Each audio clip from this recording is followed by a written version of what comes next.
Welcome to Living in the Matrix. I'm Jonathan, and I'm left of center.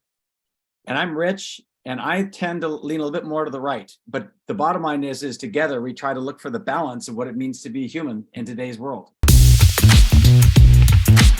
Hey, everybody, this is Jonathan with Living in the Matrix.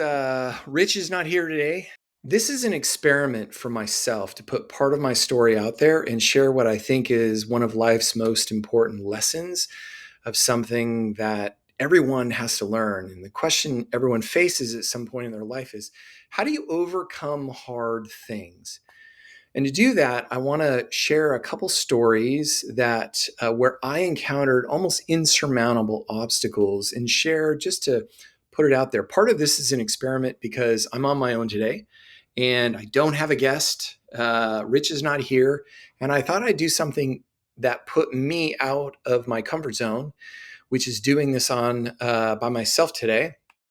And I thought, why not tackle a subject that is really central to what we are all experiencing? And overcoming obstacles is something that everyone experiences in their life. And this is how I was able to do it. Because I think that's a central point of what it means to be human, is this idea of we encounter something and we are having to overcome the obstacle that's in front of us. So if you've seen the movie Run, Fat Boy, Run with Simon Pegg, it's one of the best stories that works through the idea of overcoming.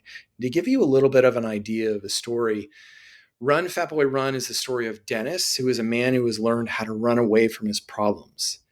And I, for the most part of my life, I have resonated with that. I tended to run from my problems as opposed to face them. And a big part of my growth as a human being has been learning to say, no, I got this. I can do this. And it's taken me a really long time to get there.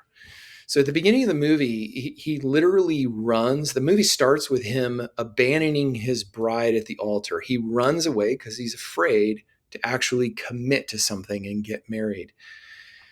And then 5 years later, he discovers that she's seeing another man and wants to win her back. So he's got a reason to tackle his issues, but he really hasn't changed much as a person.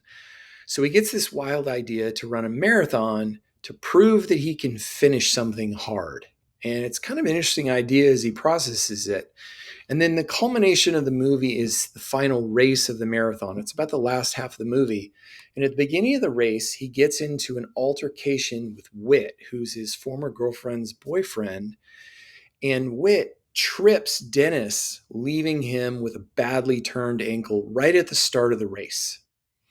And Dennis basically at that point has to make a decision. Okay, this isn't just a 26-mile race. This is a 26-mile race with basically no ankle. And they put a brace on him. The medical puts a brace on him, but he makes the decision to continue the race, even though he probably can't finish. And I know we've all felt that idea of, in the face of insurmountable obstacles, do I continue? Because that's largely part of the conversation that happens when you hit a wall. Do I continue this process or do I give up? Because sometimes giving up is just as viable as a solution. So as he continues to run the race, the news picks up on Dennis, and the crowd follows him as he progresses. A couple of his friends join the crowd, and they're all cheering him on and walking behind him as he literally limps through the race. And the pivotal scene is him hitting the proverbial wall, which is this idea in marathon running that around 15 to 20 miles, you literally hit a mental state where you can no longer continue. And he hits the wall. He's 15 miles in. It's already dark. Most of the racers have gone home. And the crowd, which includes the news crew, stops to watch Dennis and what he'll do. And at first, there you don't see any obstacle, but for Dennis, it's this 20-foot high brick wall that's literally hundreds of feet wide. He can't go around it. He's got to go through it. It presents an obstacle. The crowd obviously can't see it, but it's in his mind. And as he contemplates what to do, a brick opens up just above his head forcing him, and someone on the other side pulls the brick through, giving him a hole, and he has to step onto his heels, hurting his ankle, and he sees himself through the hole. And on the other side of the wall, it's him saying, "You can do it. Keep going. Keep making it through." And I think this is a really pivotal idea that is paramount to every obstacle we will ever encounter. And that is continuing has to come from inside. As we talk about these stories, that is the central theme for my entire life. It always comes down to making a decision for myself and being the one to instill the story. And as he sees himself, at first he tries to, so finally he gets the courage to say, okay, I'm going to do this. And he takes a step back, a couple feet, and he hits the brick wall thinking it's going to break through. But he doesn't have enough energy. He doesn't have enough motivation. He doesn't have what it takes to break through yet. And all these images of him running from his bride, quitting on things he's done, all the voices are reminding him that he couldn't make it. Now he's got to break through those because realistically, obstacles exist first in our minds. And that's one of the hardest parts to get over is really we're doing the work inside, not just outside. All the crowd is there cheering him, but he's fighting against himself. And I think that's central to all obstacles that we'll ever face is they are largely created by us as self-limiting factors that we have to get over. That's at least what I experienced. But this time he chose to finally take a couple of steps back and he runs into the wall as hard as he can. And this time he breaks through. Now, visually, he's not breaking through a wall. He opens his minds and his eyes and he realizes, I can continue. And he starts to go again. And the movie is important because it explores this idea of overcoming obstacles in a really simple and profound way. It happens inside. But when I saw it, it hit me deeply. Overcoming our own internal struggles is one of the most important actions we can take as human beings to discover life. If we never learn to overcome our own limiting beliefs, we're always going to be living in this very safe little world that's very, very small. And so today I want to share 3 stories where I didn't know if I could continue. I hit my proverbial wall in these 3 events. And each time I was almost propelled or compelled by something to say, internally, to say, I want to survive. And at a rudimentary biological level, it's called autopoiesis. It's the drive to continue. And something inside of me just wouldn't let go and give up as much as it hurt. So the these are the harder stories of my life. And the first one is my parents getting divorced. When I was 9 years old, I had a very interesting event happen where my mom, who took us to church every Sunday, took us to church without my sister and dropped me off, which was very strange. And then she came back when church was over and picked me up and proceeded to tell me that my parents were getting a divorce. And I remember that moment as clear as day. I can still feel the experience. I can still see the brown hills in the background as I was sitting in the back seat of her car. It was just my mom and I. And I really remember feeling absolute shattering of my world. It was the first major event where stability was completely broken. And I don't remember anything for quite a while. I have a few moments of um, going and visiting my dad in his new apartment. He lived with some gentlemen in about 30 minutes away that he worked with at IBM. But my life began to go into a complete tailspin. My world was shattered. My hero was my dad. And I'll tell you a quick story of my dad. The best memory I have of my dad is when I was 5 years old and he would come home from work every day and he would come in the front door because we had a carport. So he'd walk around to the front, and whoever got to him first when they heard the door open got to jump in his arms first, and he would give us the juicy fruit gum that he was chewing on. And if you kissed him, he would give you his juicy fruit, and it was just our little exchange. And I remember, I'm losing my hero. My hero is gone. Now he lives 30 minutes away. This is my dad. And I didn't know how to honestly handle it. And I went into a spin, and my primary coping mechanisms were stealing and lying. I started stealing. One time I went to camp, and I was so frustrated because I wanted my parents to give me money, and they gave me instead opportunities to earn money, and I didn't earn it. So the day camp came, I actually stole 20 bucks from my dad, my stepdad, in the bathroom. And I went to camp, and on the way to camp, they at the McDonald's on the way there, they called me and said, "You have a call from your mom." And my mom said, "We know you stole the money. Don't spend it." And so I was completely busted.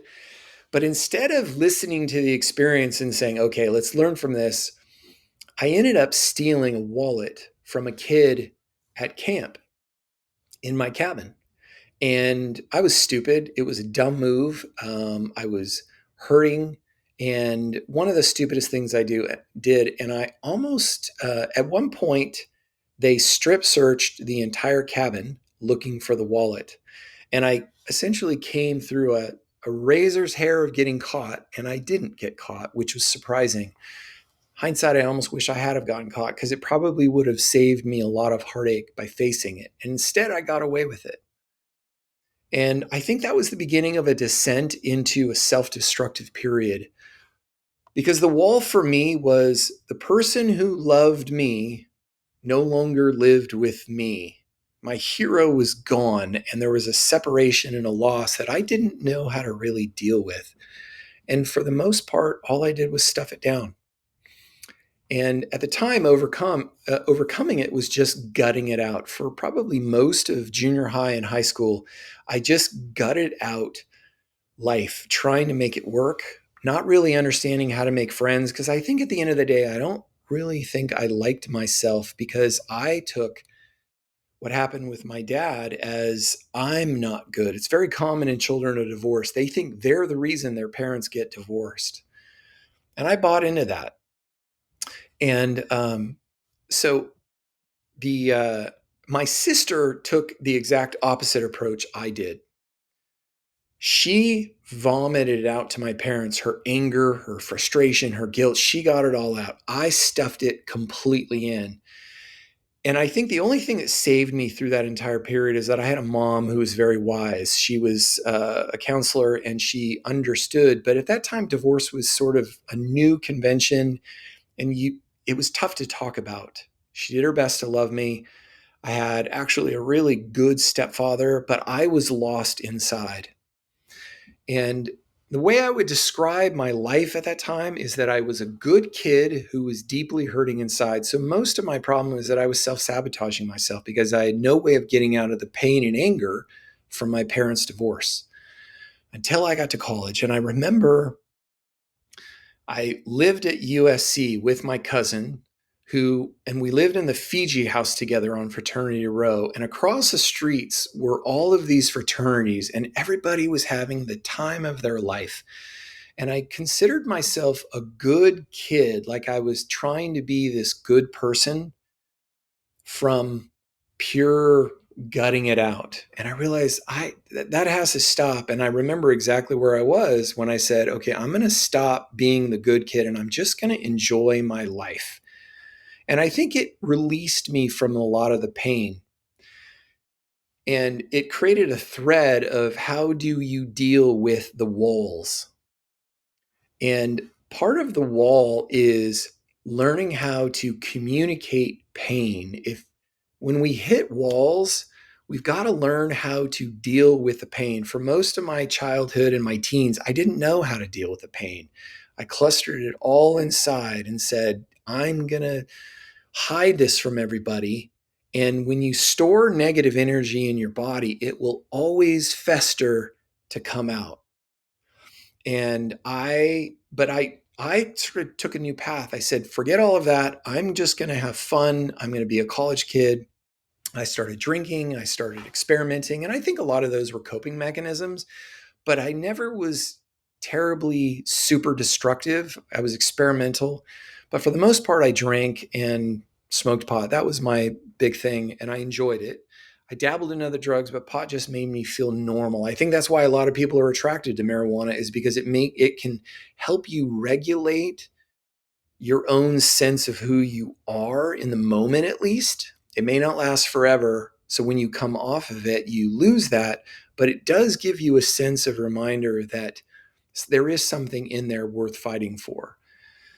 For the most part in college, I'd settled in liking myself again. I had thrown off all the bullshit out and just started enjoying my life. And in college, I really struggled. And once I made this newfound declaration, I started really making connections because I wasn't one of the big things about the wall is it makes you feel inferior. And the wall is this recognition of something you cannot overcome. And until you break through it, until you deal with all the junk that is stuffed down inside, you can't overcome that obstacle and you're completely defined by it. That's one of the biggest problems with the wall is that it defines you in a way that is severely limiting. And during this time, I ended up falling in love with this girl. She was someone we actually ended up going on a date and had one of the best dates I've ever had, and in college at least. And then she came back and a couple days later and said she didn't want to see me anymore. And I was really shocked because we really hit it off. And I ended up finding out that a friend of mine told her that I was smoking pot. And she was a good Christian girl, didn't want that. And I understood it.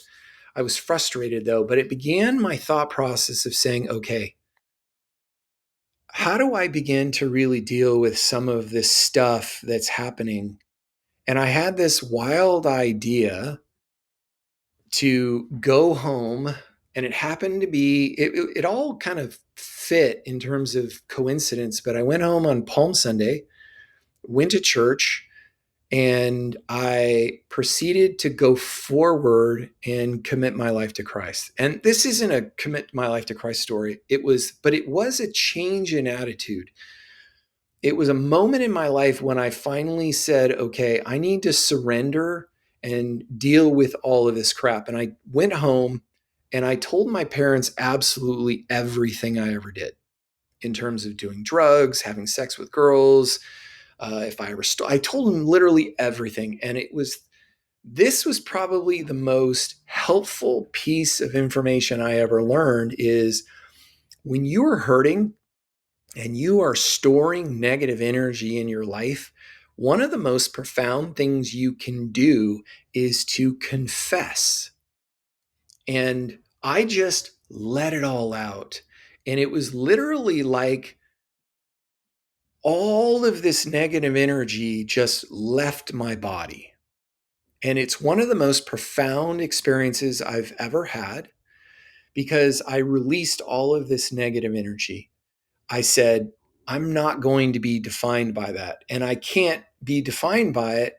If you share it, you can no longer have it hidden away, stored in it was stored in me and I knew it was there. So I had to get it out. And it was a cleansing. It was really a process of letting it all go and really stopping that process and saying, okay, we need to deal with this. And for 30 days, I had one of the most profound experiences of my life.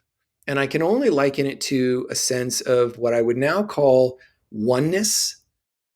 It was what I would call the unified field. And it was this overwhelming sense of I belonged, I am loved, and I am worth it. And here's the interesting thing that happened after that. And when we store negative energy through the experiences we have in our life that create the wall, so the wall is just a reminder of our limit. that wall is created by all of the stored negative energy. And the stored negative energy is you're a piece of shit. It's anything that is directly attacking your sense of dignity. And I was doing that in spades. I was putting myself down. My self reflection was I was an awful person. I was a good person, but I just didn't have a sense of value. Nobody liked me. I didn't like myself. And I had never really worked through all of the trauma that I experienced from my parents' divorce. And so it made me a very sad person. It's probably the best way to put it. Sad would be the right word. And people don't like to be around sad people. So I didn't have a ton of friends. But now I was going a new direction. And for 30 days, I was an entirely new person. Everyone who interacted with me told me that I was a completely different person. They were like, who are you? It was that profound. It wasn't a little bit, it was everybody that I came in contact with. I had a brightness, I had a feeling, I had a courage. And I didn't smoke at all during that time. I don't remember if I even drank. I think I was so profoundly affected by it that I was just like energized by everything. I was super creative. I did the very best I ever did in school during those 30 days. I created some amazing opportunities for myself. And this led me to the second event, okay? My depression in college. So at the end of that period of 30 days, I made a decision to smoke again to see what it was like afterwards. And that led me back into smoking again because it was this awareness of, oh, this isn't going to keep me from this feeling that I have of oneness. It was an absolute incredible experience. And even when I smoked, it didn't go away.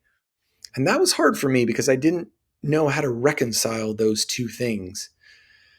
And from that, the next weekend, we decided, hey, let's have a party and take LSD. And I had taken LSD before, so I was conscious of it. I knew what it could do. But during that time, during that day, we took acid around 4 o'clock that afternoon. And all I had to do was get through one class at school, and then we could get the party started. And all I remember is sitting in class trying to take a bubble quiz and completely paranoid that my instructor was going to figure out that I was on something. I remember that feeling of just, I'm going to get busted here. And I became very paranoid. And then at the last second, the teacher said, you know what, let's throw out this quiz. Everybody jotted out as soon as he said that, and we were off to have a party. But something happened in that paranoia that kind of captured me that night. It was a start. It was kind of an auspicious start to the evening, and it kind of set me on edge. But later that night, as the party started, and we were tripping hard during the party. But you're very cognizant when you take LSD. You can interact really easily. And someone came up with the idea of let's go get a movie. So we all went to Blockbuster and rented Alter States with William Hurt. If you've seen it, if you don't know the movie, William Hurt is a psychopathologist and he's studying sensory deprivation under the influence of psychedelics. And he has all of these incredibly weird experiences of time shifting and shape shifting and all of these weird things that happen cognitively in how we perceive the world. Some may call that the metaverse now or the multiverse. And we thought it would be a good idea to watch the movie. Very trippy, kind of like the best and worst case scenario of what could happen on a psychedelic influence. And during the movie, there's a scene where William Hurt is having sex with his girlfriend while he's hallucinating. And it's a very strange experience. And then there is a flash of image to give the impression of what he's seeing in his mind. And the idea is of a goat head on an altar. And for some reason, I had this profound sensation overtake me. It was a thought. And that's the hard part of life is we can't control our thoughts. We can only control our reactions to thoughts. But I was absolutely captivated by this thought. What I constructed was this idea that I had committed an unforgivable sin. And if you're aware of the idea in scripture, it's this unique little idea that if you commit blasphemy of the Holy Spirit, you're done. Scholars have really struggled with this verse, and I kind of understand it now. But then I was wrestling with this idea that I had committed it. The more that I felt it, the more that I was convincing myself I actually have. I have committed an unforgivable sin, and what that meant was I was going to hell. Instantly, the vibe changed, and I tried to put it out in my head for the better part of the evening, but it kept festering inside of me. And on psychedelics, the simplest way to send yourself into a tailspin is to not want to think about something, because that's what you end up thinking about. What you run from is what you're drawn to. And so for the rest of the night, I tried to recover, but the more I dwelled on it, the more I thought about it. And I couldn't get away from it. And I remember all of the joy that I had experienced for the 30 days completely draining out of my body. That was probably the most interesting part of it, that I had this profound 30-day experience of almost complete joy that I now know is the unified field. I was connected to it. I was deep for some reason. Life just gave me an experience of it that was deeply profound. And I think about this now. Every problem you get into is what I've learned over the last 8 months is every problem we get into is ultimately constructed by us as a way for us to overcome our own obstacles. It's something that Sean Clayton shared with us in episode 3. So if you want to understand that idea, check that out. It's one of the better episodes we've ever done. I had constructed a problem that only I could solve. And I had convinced myself that I couldn't solve it. So I was trapped. I was going to hell. And realistically, for the next 24 hours, I couldn't sleep. I had vicious nightmares. I knew that if my life ended today, I was going to be separated from God for the rest of my life. Now, in hindsight, I realized what my mind was dealing with was the loss of my dad. I had constructed a scenario where God, who was the image of my dad, that he left, that I was abandoned. I had got myself into the scenario all on my own. I was responsible for taking the psychedelics. I was the one who picked out the movie. And this was a perfect event that literally captivated me. And I was completely stuck with absolutely no way of getting out of it. And I now realize I constructed it. Every problem we get into is created by ourselves because we need something that will break us out of that obstacle that we've created. We create a limiting belief, our body stores that limiting belief, and then it throws it up as a wall and says, overcome this. That's your journey. And that's what I did. I lost my dad, and I constructed this idea that I had committed an unforgivable sin as a parallel to losing my dad. I was now losing God. And what I realize now is, in hindsight, we construct what are called the scene of the crime. And the scene of the crime is this idea that anytime we store negative energy, typically as a judgment against ourselves, like we suck or we're not enough or we're never going to be enough, our body is going to act in a way that it's going to self-sabotage that idea in some way. It's going to put us in front of an obstacle that we have to break through. Going back to Run, Fat Boy, Run, that's what he was doing. His whole life was about running away, and now the moment was constructed in a way that he had to overcome it, and this was his moment. But the problem is that nobody could convince me that I was not going to hell. I had convinced myself, and I literally felt it in my bones. And that was the problem I couldn't overcome, is that thoughts construct chemical responses called feelings, and that feeling feels so awful. And as we then send it back to our brain to understand it, we get paranoid. And that's what happened. I literally got utterly paranoid and completely locked into this idea. And I spent the next 3 months, most of that summer, in a complete depression. So I go from the previous 30 days where I had felt this supreme presence of love, and now it was completely gone. And in hindsight, I now realize I was wrestling with the loss of my dad. Inside, I felt like I was wounded and I had never really dealt with it. And life was now giving me an obstacle to overcome that I had created. So now it was a festering mess inside of my life. I ended up going to rehab, but that didn't work. And for some reason, I wasn't, uh, there was not much that happened other than a moment when I learned I had a moment that I've shared before of if I can just make one more day, because I was afraid to die. If I died, I was going to go to hell. So I was like, do I try and save my life and make something out of it? That was the question that I had.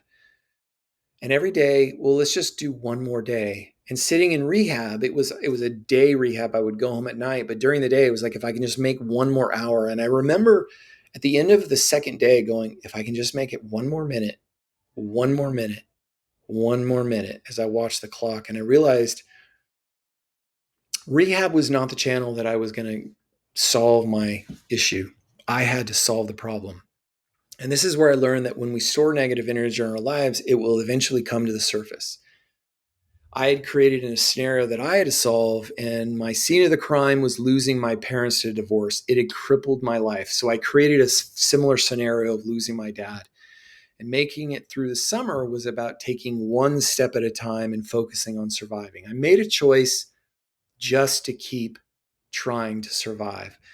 During the 30 days, I felt like I could have a deep awareness of what love would say, because that's the thing about love is when you believe you are loved, all the noise in your head goes away. That's the phenomenon that I learned is love clarifies, it clears out all the garbage. But then I had this event that completely stripped away. So I was lost. I was like, I'm not loved. And this led me to the next big wall. This so I, it was it was one of those strange events. About halfway through the summer, I had mentally reached the point where I was like, okay, trying to survive is a terrible way to live. And most of my days consisted of waking up from absolute nightmares, because I had nightmares every single night, terrorizing me, followed by 8 hours of exhausting work, which is probably the best thing because I literally came back exhausted every day, working on my dad's remodeling project. He had bought a house just down the street. So I would only drive half a mile to this house, work on it, hard, brutalizing work. And I would have 8 hour conversations with God going, how could you fucking leave me? It was my dad. I was essentially communicating with my dad. How could you leave me? But God, how could you leave me? How could you abandon me? And every night I would go to bed and have the same recurring dream. I was in the back of a limo, and it was a stretch limo, and a clown was driving the car down a very windy street at about 50 miles an hour, looking backwards and laughing at me. And I was paralyzed in the back seat with no seatbelt on. It was like, I'm going to die. That's what I really felt like. And I would regularly see this clown in my dreams. It was kind of like the recurring nightmare that I had. And on most nights, I was so terrified to sleep that the only way I could even remotely fall asleep was to listen to. My mom had this favorite pastor who I ended up liking named Charles Stanley, and she would collect his cassette tapes from his sermons. And so the only way I could even remotely fall asleep was to listen to those sermons and slowly kind of pass out because I was exhausted. So one night, about halfway through the summer, I woke up to hear a hissing sound coming out of the speaker. And I got up, walked over to the cassette player, and could hear a hissing sound coming out of the speaker. It was this old fashioned unit that was a cassette player, but it had this big speaker box. And it sounded like bad static frequency on a radio. When I put my head up to the speaker, I could hear a voice shouting, "Fuck you, you asshole." It was clear as day, and it said it over and over and over really quickly. "Fuck you, asshole. Fuck you, asshole. Fuck you, asshole." And instantly I jumped back and shouted, "Leave in the name of Jesus." I was smart enough to know what to do and what was happening. but I was completely unprepared for it. And it stopped. But needless to say, I was terrified. And I think it was at that point that I realized I can't live this way anymore. Like for basically 45 days, I was in a state of absolute panic and sheer terror for most of my waking hours. And then in each and every step, I had a choice to survive and take one step forward or end it all. And so I began to consider, is this really worth it? It's way too fucking hard. And so I began to consider, what would it look like to end my life? And this is the interesting thing about life. It's not interested in us giving up. So after spending all my days digging ditches in the hot sun at my dad's remodel, I came to the conclusion after that dream, that experience, is that I was done. I was like, this needs to end. I can't do this anymore. And today was the day. And I remember the feeling all day long going, God, if you rescue me from this, that'll be a sign. But I don't expect anything. But I'm going to end it. And my idea was to drive over to Santa Cruz to watch the sunset. And Santa Cruz is this very windy highway that's 2 lanes on each side, and it has sheer cliffs at certain sections. And my idea was to go sit and watch the sunset and then come back and drive off a cliff. I had it all planned out. It wasn't the smartest plan, but it was all I could really think of. I just wanted it to end, but I didn't really have a good plan. In hindsight, I laugh about it, but it was a stupid 21-year-old or 23-year-old. I don't remember how old I was, trying to figure it out. And as I left my dad's remodel and walked into the house, my mom was cooking dinner, and I walked right by her to my room. And she said, "Hey, there's a letter for you on the bed, on my bed." She had just thrown it on my bed. And I walked right by her because all I was going to do is I was going to get in the shower and dress and leave. So I walked into the room and I stripped down my clothes to jump in the shower. And all of a sudden, I see the letter. And it was interesting because it was this blue letter it was from South America. So it had a South American postage stamp on it. And it was just simply folded, but it was just a letter that you opened up. And I remember looking at it going, okay, what is this? And I picked up the letter, and it was from a friend of mine that I had written to, trying to encourage. He was on a missions trip to serve the poor in South America, and he had written back. And I almost didn't open it. I almost just threw it on the thing, and I was going to jump in the shower and forget about it. Uh, but something inside of me said, you should read this letter. And I opened the letter, and the first words that my friend said, "Know that you are a child of God." Now, those words were pivotal for me because at that time, I thought I had been completely cut off from God, that I was not a child of God, that I was not valuable, that God had forgotten about me. And I remember literally falling on the ground, just absolutely bawling my eyes out because I had been talking to God all day long saying, here's your chance. This is it. This is your last chance to save me if you're real. And here was this letter rescuing me to start a new pathway towards facing this wall that I had encountered. And I wish I could say that the letter immediately changed my life. It took probably another 45 to 60 days for me to really come out of the depression and begin to really see, okay, maybe God is there, maybe I'm not. And I just took it on faith. I didn't have a clear conclusion to, am I a child of God? But I had enough evidence from the letter that it says it's worth staying alive for. And I think that's the beginning of faith. Facing the wall begins with faith. And the wall is simply a recognition of our limiting belief of ourself. And the only way to deal with it is to dig it out.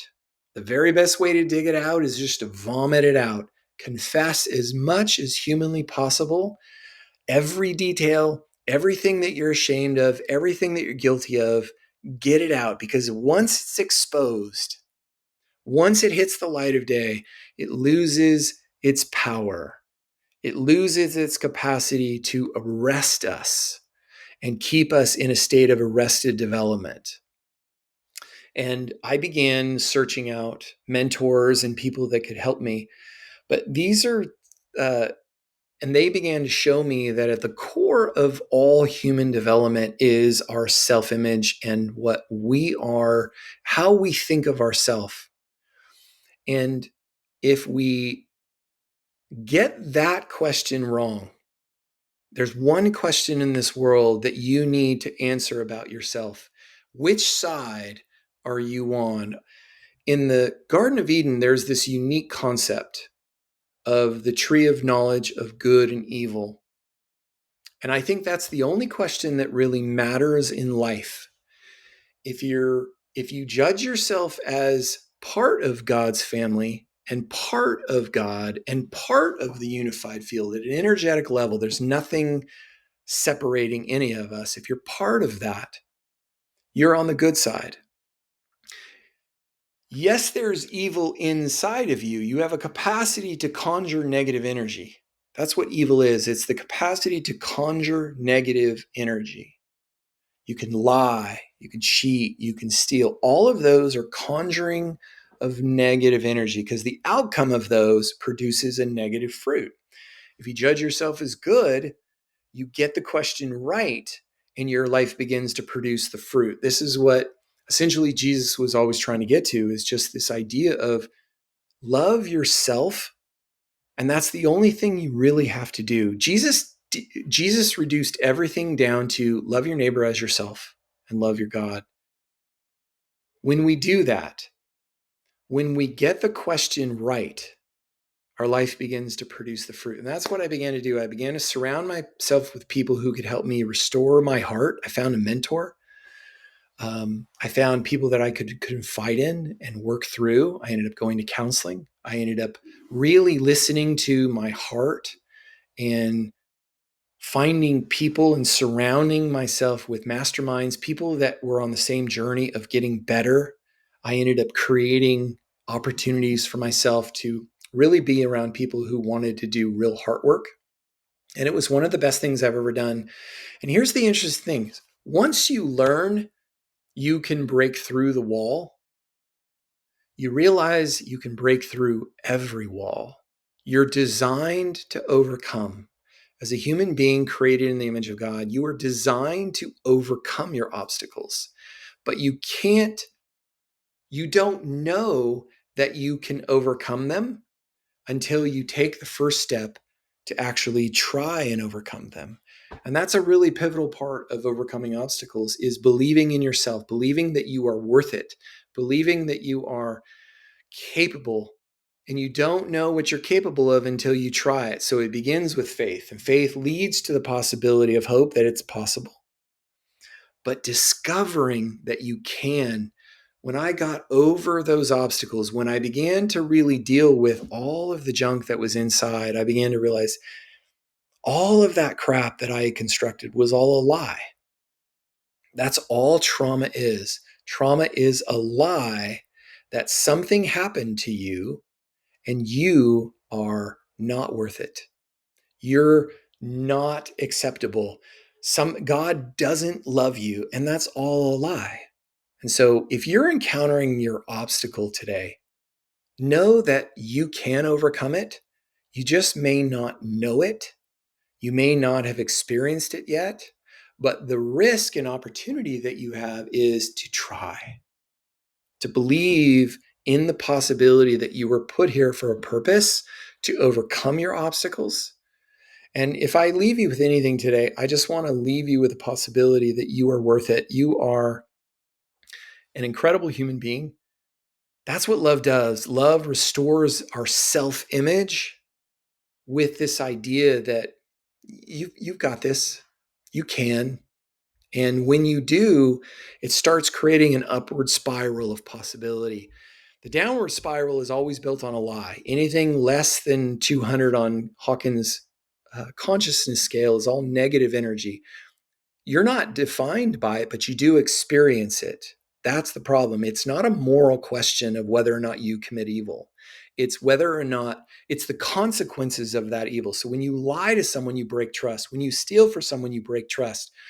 Every negative energy, evil is the conjuring of negative energy. And when you do that, it breaks trust, which breaks connection between people. And that's the downward spiral that most people experience when they keep buying the lie that you're not worth it. It always begins with one question: I am loved. I am worth it. I have value. And that's the beginning of the upward spiral that gives you the energy to begin engaging courage. Courage is the act of faith. Faith leads us to a possibility, which is hope, and hope leads us to love if we stay on the path. I wish I could say that it was an easy journey, but it wasn't.